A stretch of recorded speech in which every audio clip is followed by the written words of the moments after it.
Hey guys, welcome back to the channel. Well, today I'm out here at the local lake. Really beautiful day, probably one of the last nice days we'll have this fall. Late evening, I want to get this boat out that I just received from Banggood. I want to get out on the lake today. This is a brushless, it says high-speed speedboat by UDIRC. I think the model number of this was the 980. Now, I'm not able to do my typical table reviews yet just because of the living circumstances until the new house is finished. So, you know, I'll tell you, this comes with a charger, and it comes with, you know, your little stand for the boat and a little screwdriver. I don't think it comes with an extra prop. I didn't notice that in the box.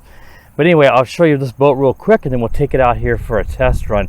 This is a rather inexpensive boat for being brushless, so, you know, we'll see how it works. It does have the anti-capsizing or self-righting feature, so if you flip this boat over, you give it reverse and forward, and it'll flip itself back over, so you don't have to do any rescue missions on this boat, which is really beneficial that it has that feature. Now, you just take these little knobs and turn them, and then the top comes off. And then there's also another piece here. I don't have it completely clamped down. The unlock, and then this piece is what seals it, and it comes off. You can see inside you've got a 3S 1500 milliamp hour LiPo battery. It does use this almost SEMA style connector, which I'm not a fan of, but the charger just charges off the 3S balance plug. You get your receiver, your steering servo, your brushless motor, and the ESC is up here in the front of the boat, and your liquid cooling, which the water I believe comes in the back and goes out the side here, but it could be reversed, and that will keep the ESC cool so that it does not overheat on this little boat. So pretty basic in terms of how these boats are. Let's look at the controller really quick. I have the controller next to me here, and the controller seems to be pretty decent. It's got a foam grip, which I'm always a fan of. Just use buttons. Get your throttle trim, high-low there, which I think must be like dual rates, I'm thinking. The instruction manual is all in Chinese. You have to bear with me. This is my first run, of course. And this is your trim here, steering trim. And this is probably just your, you know, up and down throttle trim. So H and L should just be actually not dual rates, just trim. So you're gonna trim it, you know, if it's easing forward or wanting to go in reverse. Pretty sure that's what it is. You don't usually see dual rates on these speedboats. And there's your off and on button, a switch, and it takes 4 AA batteries on this boat. So again, it's got self-righting, which is nice. You do have to put this rubber piece on the front. That's to help protect it if you would collide with something, and, you know, won't damage the hull. So yeah, let's take this boat out. I'm going to try to get it out here where someone's been fishing. There's a little spot to access down there. There's a lot of debris in the water, so I'll just ease it out there. And I don't know if most of these boats, and I'm looking to see if I see it on this one, but most of these, we'll see when I get the power on. A lot of these have the you know, the prop won't come on unless you get it in the water. We'll see if this one has that or not. That's a safety feature, so you don't bump the throttle and chop your finger up. We'll see if this has that once I get it powered up. So what I'm going to do is I'm going to stop the video so I can get the battery plugged in, get it all sealed up properly, and we'll get out here in the lake for its test run. So I'll be right back, guys. All right, guys, so got it all connected up here. As you can see, that safety feature it does not have, so be mindful. You bump the throttle with this powered up, you could whack your finger pretty good, even cut yourself possibly, so be very careful. Now it's a little wet because I tried to get it in over here where I was talking a while ago, and it got caught up in all this junk and really bind it up. Thankfully I was able to reach it from the shore, so I'm going to do it right here on these rocks where the water is very clear. So we'll take it out here and we'll drive it around here and see what it does. Now I won't drive it really long because, you know, hopefully I can guess about how long it'll last, because these boats don't usually run very long, and the low power state it goes into is so you know it's low and you can recover it. But I've had some that don't even make it back to the shore, and that always worries me, though it's not a common problem. So we'll run around here for a few minutes and see how this little, I say budget because brushless speedboats can run very expensive, and this one is not. So we'll toss it in here and we'll see. I did get a chance over here to test the self-righting. So I threw it in upside down, and the self-righting does work. So let's toss it in here and see how the boat does. So there it is, upside down, guys. Didn't mean to do that. Let's do back and forward, and there we go. Oh yeah. Oh, it looks like it flipped over. There we go. Oh boy, this thing is flipping over awfully easily.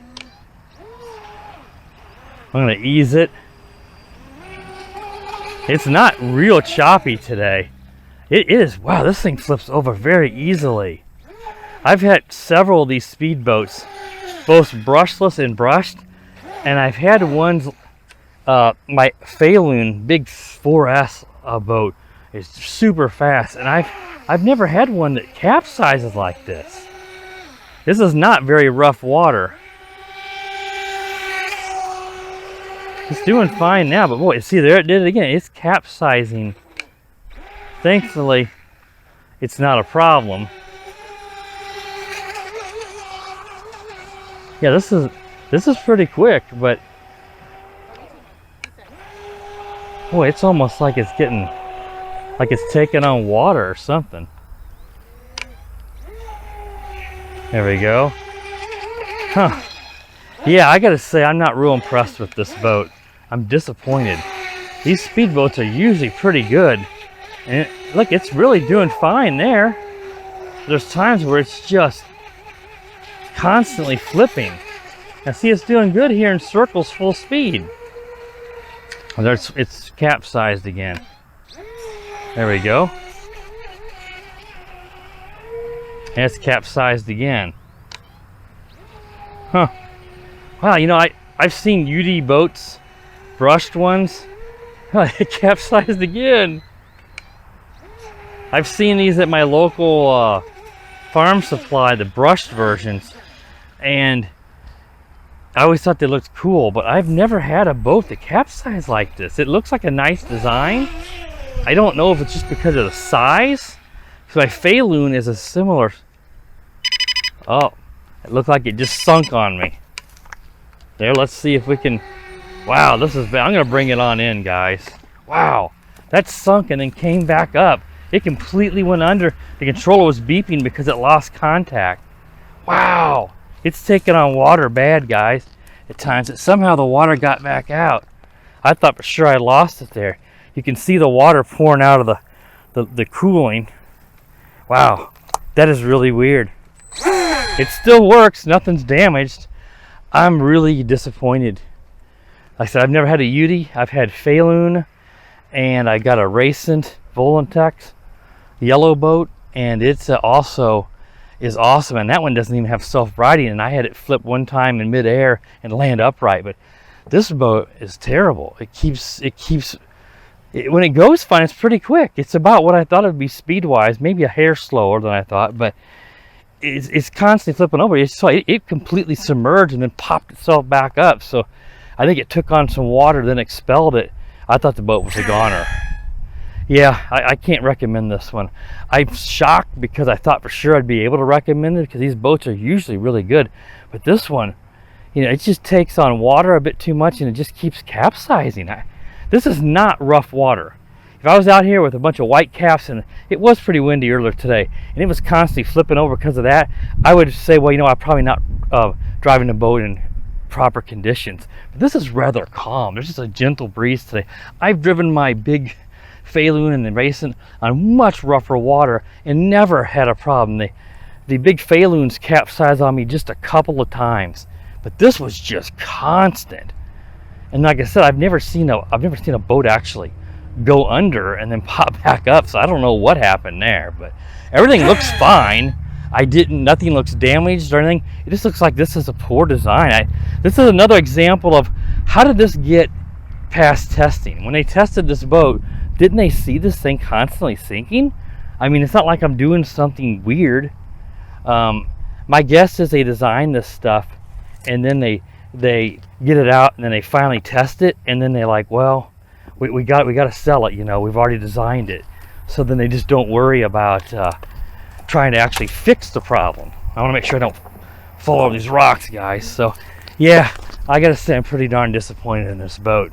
You know, it is pretty quick, and there's times I was doing circles and steering and it was doing great. But I don't understand why it was constantly flipping itself. But even if it was flipping over a few times, I could live with that. The flipping over constantly was a huge problem. Combine that with the fact that it actually submerged, and that beeping you heard was the controller saying it had lost contact. The signal couldn't make it to the water, but now once it popped back up, it reestablished the connection. All right, guys, well, that wraps up the rather brief review of the UD boat. If I keep driving this, I'm going to lose it, and then I'm going to finish the video. So not going to do any more with that. Be sure to subscribe to the channel. You know, I'm going to give you an honest opinion like I am here. You know, so you know this is a no-go. Be sure to subscribe, click that bell so you know whenever I do upload new videos. And as always, guys, have a wonderful day. The power of the dark side.